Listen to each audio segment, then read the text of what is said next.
This spring there is one of the next mods for the 91 Z28. Let me explain after we roll that intro.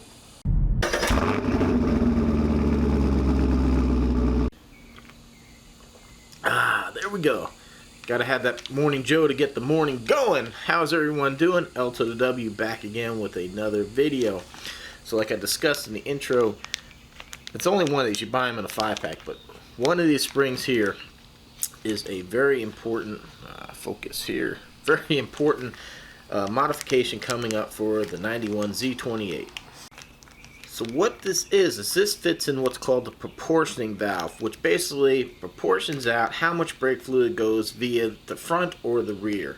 From what I understand is back then when they made these cars before anti-lock and all that, GM was very, they were kind of worried about people locking out the back brakes and sliding everywhere. So a lot of cars like this have a very heavy bias towards the front brakes. And when you hit this thing, man, you can feel it, because then it's like the front end just plows down, the back end comes up.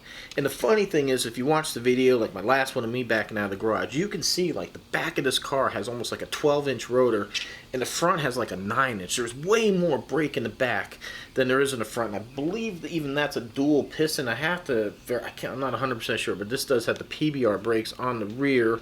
It was part of the G92 performance package that was available in 91. And I do think it is a dual piston. Pretty sure about that. But yeah, it's only a single piston in the front, and they're very small. And this car is just, it's hard to stop, especially when you compare it to like the Z28 over here, or not the Z20, oh my god, the SS, the 50th, with the Brembos all the way around. I mean, this thing can haul down nothing. I mean, it's like phenomenal. This car here, no, it's very nose heavy, it's very wonky, and it's very kind of hard to stop, which brings me to nothing. I need to fix that steering box. That's something I need to work on. I keep forgetting when I drive this car. The steering's really loose, so look forward to that.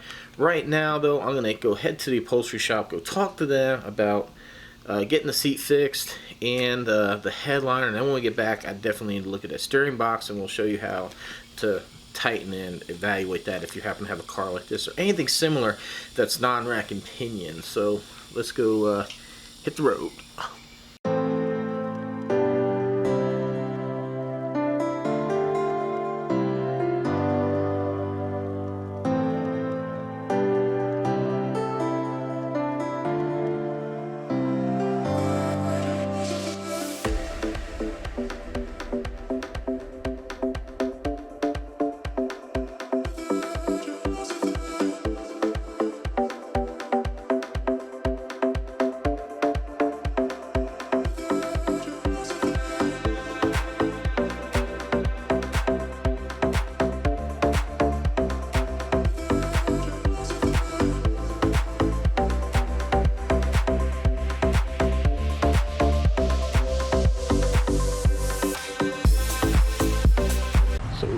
One of my really good subscribers, Formula One fan, told me I need to reach out to another YouTuber.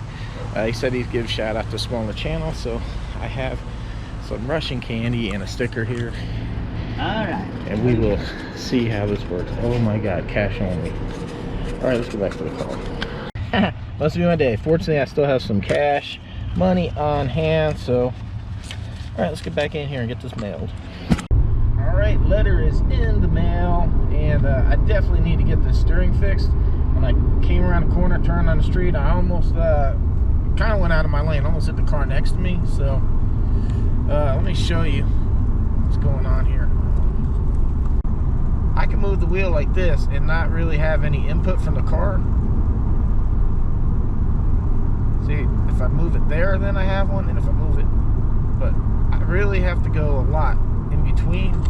And this is a very tight ratio. I think it's like one turn lock to lock for each wheel, so it's very, very fast steering on this car. So it should be like instantaneous. As soon as you touch that wheel, you get some response. So it's not terrible. It's just an easy fix. You got to tighten the gear up, and like I said, when I get back, I'll show you how to do it.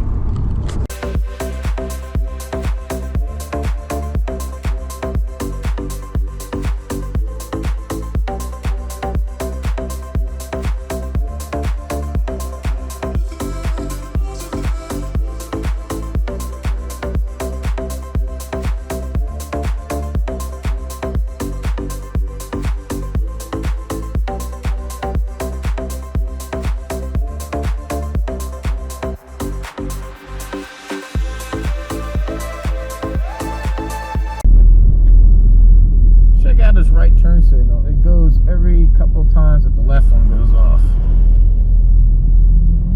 There it goes. What the hell? Mustang stuff, man. I don't know. It appears that just my luck that this striped material here was only used in the Camaro for a little bit of time, and apparently it is very hard to find. He had a few samples of darker colors, but not this color, not the silver. I know now it's called an 844. I believe that was it in this Rook.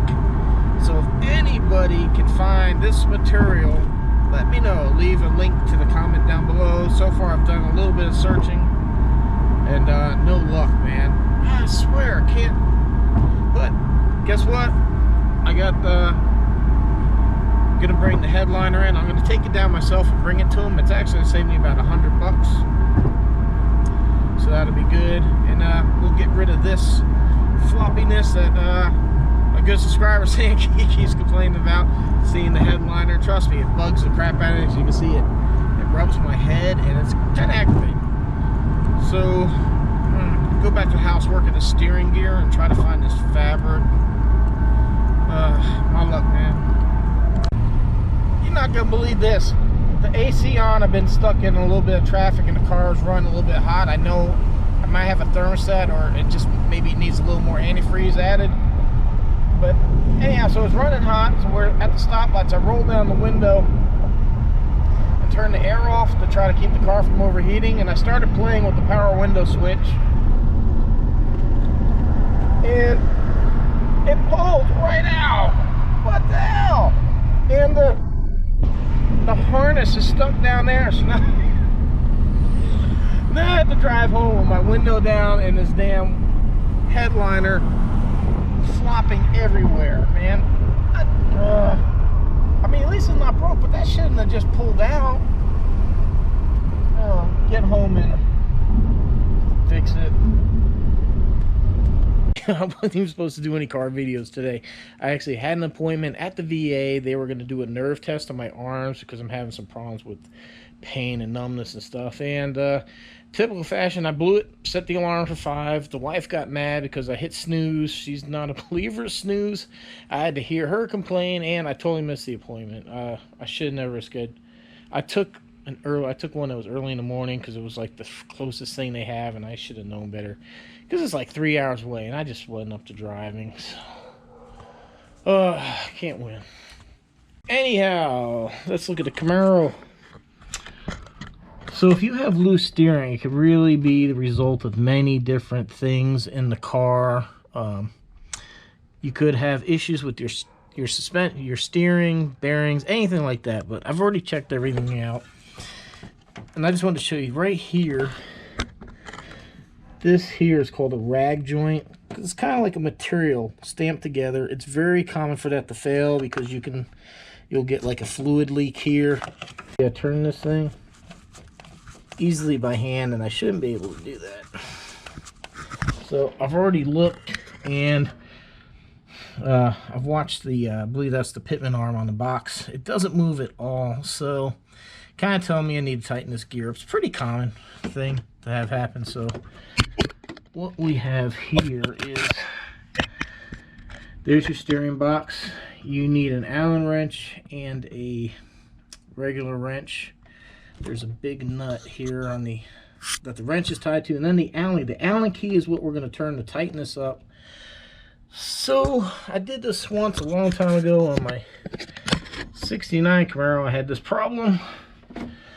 So basically we want to make sure that this Allen wrench doesn't move as we loosen this.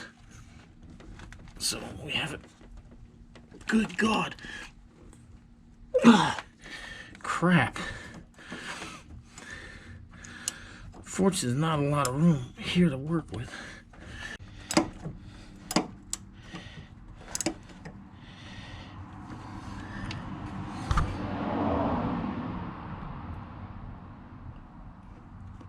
Right, now that that's loose, we can turn that and leave the Allen wrench on there and make sure it doesn't turn when you tighten it.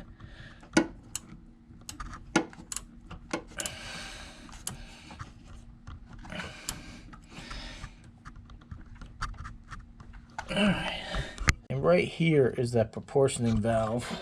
That is, we'll take this piece off, and that is where that spring will go in.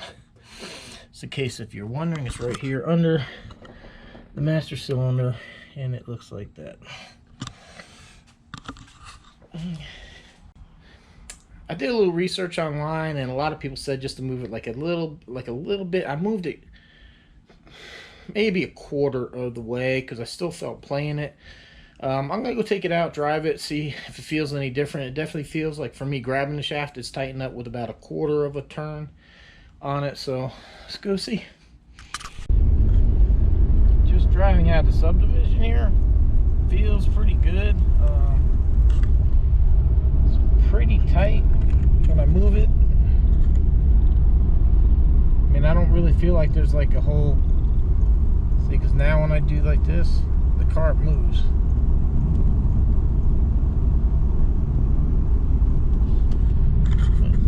The real test is gonna be right here, right when I pull out. There's some of these bumps in the road. I'm not sure if you can see them or not, right there. That this car always wobbled in really bad, so let's see.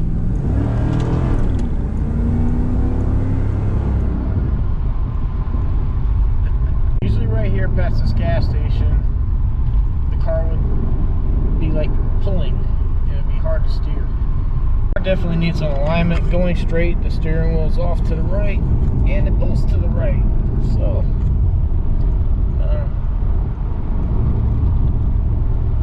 not a big deal. Whenever I do the drop springs, I'm going to be putting in new struts, shocks, everything. It's going to change the whole geometry of the suspension, so it's going to need an alignment anyhow. We're not far off from that, so I'm just going to wait a little bit. But yeah, definitely driving a whole lot better. I think I could actually maybe tighten that screw up just a little bit more, but I'm going to leave it like this for now because I don't want to over tighten it.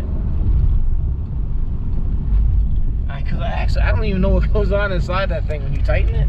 I had no idea. It turns fairly easy. I don't feel much resistance on it, so I'm kind of afraid of doing too much.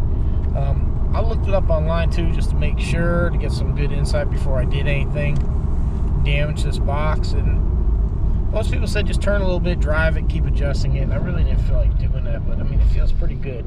Just, like I said, still feels like a little bit of play, which would be good. That means I didn't over tighten it. Alright everyone, I was putting together the vlog and I'm already at 13 minutes, so I'm going to go ahead and cut it off there. Good thing is I have some extra footage for the next vlog. I'm also be unveiling what's in this box for the 91 Z28. Got some parts in, got some more coming in, and this project's rolling around nicely. Now I know a lot of emphasis has been on the 91, but let's not forget the beautiful ProChar's 50th anniversary Camaro here. I know a lot of my subscribers have a 50th anniversary and you like to see her. Don't worry, she's safe and sound. She's right here. Took her out the other day. About gave me a damn heart attack. 50, 60 mile an hour roll, hit the gas, lit up those Goodyear worthless F1s. Damn boy, she was all but anyway, yeah, she's here.